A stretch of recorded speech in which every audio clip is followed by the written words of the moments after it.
All right, got that all jacked up. So basically, give you an overview here of what's going on. So I was able to actually get the 6-ton jack stands, and I totally recommend them for this. You could get away with 4-ton or probably 3-ton, but gets the car up nice and high, and you get so much room in the back end to sit under and do stuff. So unlike all the other conventional 63 leaf spring swaps, it is a lot harder on the second gens because they don't come stock with rear leaf springs to begin with, because you got the coil springs and you got the track bar and all the control arms. So it is a lot more time consuming and a lot more cutting that you need to get done. So I'm just going to give a walk around of what I'm going to be cutting out and what I'm going to be putting in. I found some forums online, so it kind of gave me a little bit of an upper hand on how to do this. So I'll show you the one side here. So obviously the control arms are coming out, so I'm going to have to be cutting that off, and the bottom control arm mount there on the axle, as well as the leaf spring lower buckets that hold those. This track arm's obviously coming out, so that's coming off the axle. And then I'm going to go ahead and leave these on here. I did get springs that will mount up just fine for those. And I'm going to see if it works, because I do have the 13-inch travel springs, and if I can do less of an angle inwards for that triangular setup, because the mount I got has 3 points up top, if I can do it the furthest point on the outside, it'll give me the most stability on the highway while driving and daily driving this thing. It is pretty rusty back here, so I am excited to get going on this. Once I get it all stripped out, I'm going to be sanding everything, got a nice coat of fresh black paint. This up top here, that is just to hold the track bar. This kind of support there. So that's all going to be coming out, and I'm going to be replacing that with the upper shock mount that I have. I'm going to go ahead and grab everything, kind of lay it out, and show kind of like a plan of where everything goes and how I'm going to be doing this. And then from there, I'll go ahead and start cutting it all. Alright, so laid out here, I got everything that's going to be welded to the frame, obviously minus that. Give you a layout here of where everything's going to go. Start with this. It's going to be a spring perch. Once I get this cut out for the coil spring, this obviously is going to mount right up on there in replacement of that. If I can't make this work and it's too long from the upper shock tower, I bought these, which I showed in the earlier video. I'm going to be taking these and welding them on relatively somewhere right here. I'm not quite sure what geometry would work best right now, so that'll be at a later time. I'm sure this would work fine out here because the other one stock is mounted out there. This is going to be the rear mount for the leaf springs. This is going to go somewhere up, right up in here. Right up here, probably a little bit more forward, so we're mounting right about there. And then this guy here, mounting up right about there. And it's nice too, they make these all nice triangulars, so it's perfect for kind of off-roading. Rocks can slide off those nice and easy. I do see a lot of people mount them up on the inside, but for usability and for my welding skills and fabricating abilities, I'm just going to be throwing them right up on here. As well, this is going to be cut out and make room for that, and leaf springs that just holds the lower control arms, so that'll be cut out as well. Alright, so then here's the upper shock tower. This is going to be in replacement of this track bar mounting place. Might need a little adjustment, but yeah, it's going to mount up. Replacement of this there. I'm going to go ahead and get everything, start cutting off, get the wheels off, and then start taking everything apart. So I just want to mention as well, I do have a small gas tank leak. When I fill it up kind of past that 90% mark, I do get it leaking out over bumps and angles. So while everything else is out, I figured I'd drop that down. I want to give this a refresh. It's looking pretty flaky. If I can get that a refresh, put some paint on that, pull the gas tank down, and I can figure out what's going on there and get that fixed while everything else is going. All right.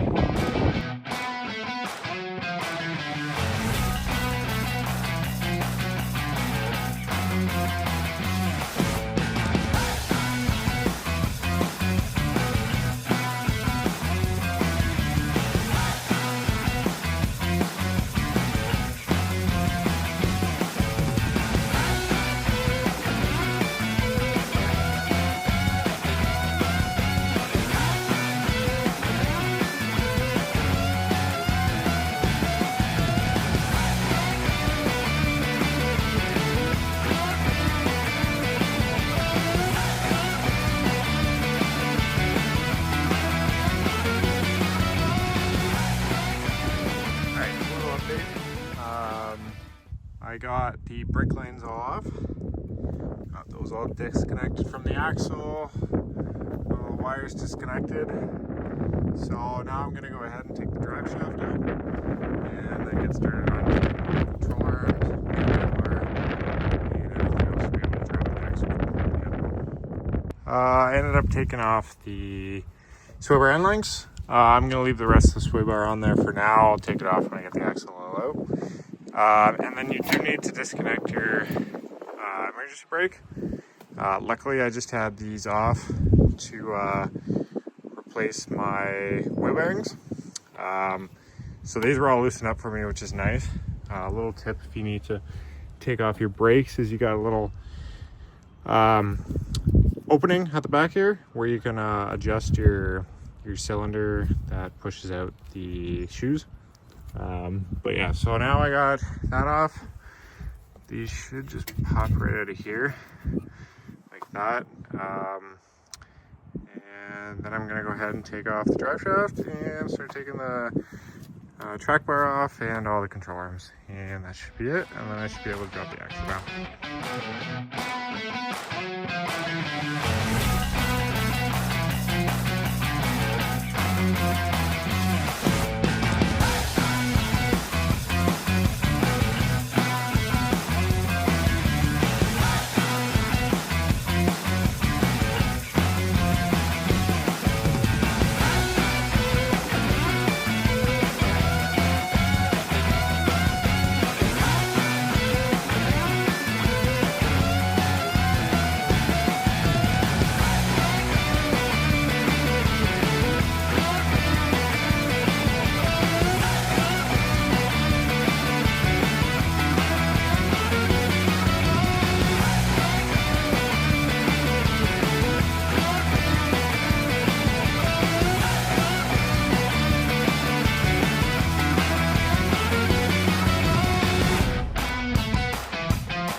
Alright, so I've already run into my first problem here.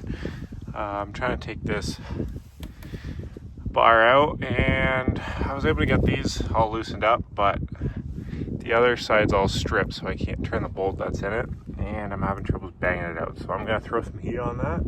Alright, I feel like I did the safest approach.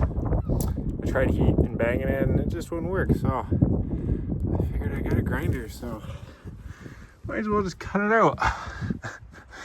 So I just cut it out. I had the whole bars coming out anyways. So I said might as well. This side just came out nice and easy. So crisis averted. I was stressing for a second, banging it out, and I was like, you know what? The bar's coming out anyways, so you might as well just chop it up. So yeah, I'm gonna get to the control arms now.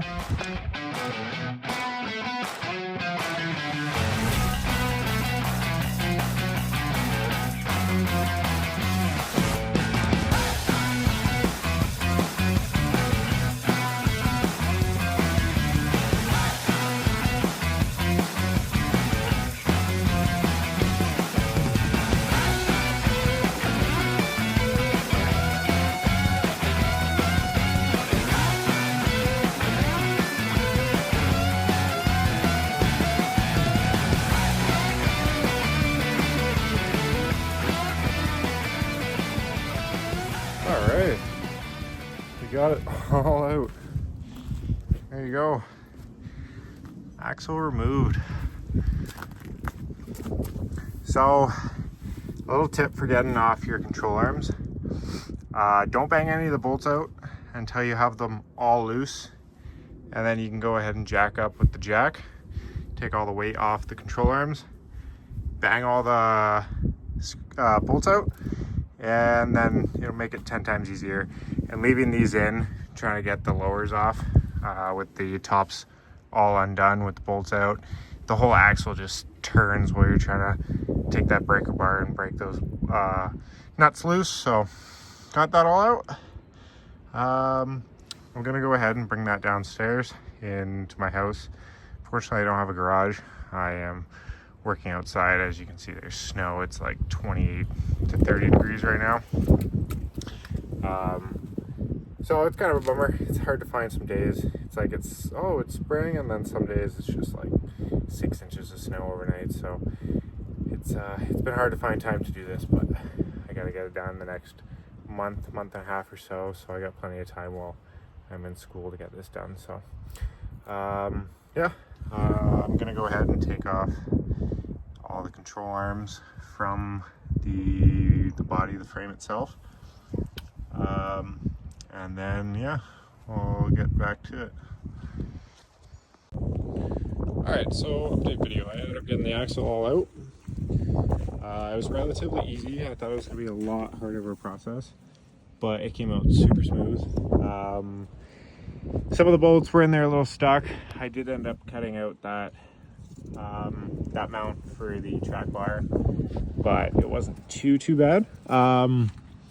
So in the next video, I'm gonna go ahead and cut all these off and take out that gas tank, figure that all out, and then as well, just get all these mounts off the axle itself, kind of sand it all up, give it a paint, sand off everything under here, all the frame, all the cross members, all the gas tank mounts, and get that all painted and refreshed. And then I'll just have to sand off where I'm going to weld, obviously, and then give that a paint on later. But yeah, I just kind of wanted to end that video there. I'm just going to go ahead and clean up and get the axle downstairs and start working on that within the next few days when I have some time. Yeah, so that I guess finishes up this video. Thanks for watching.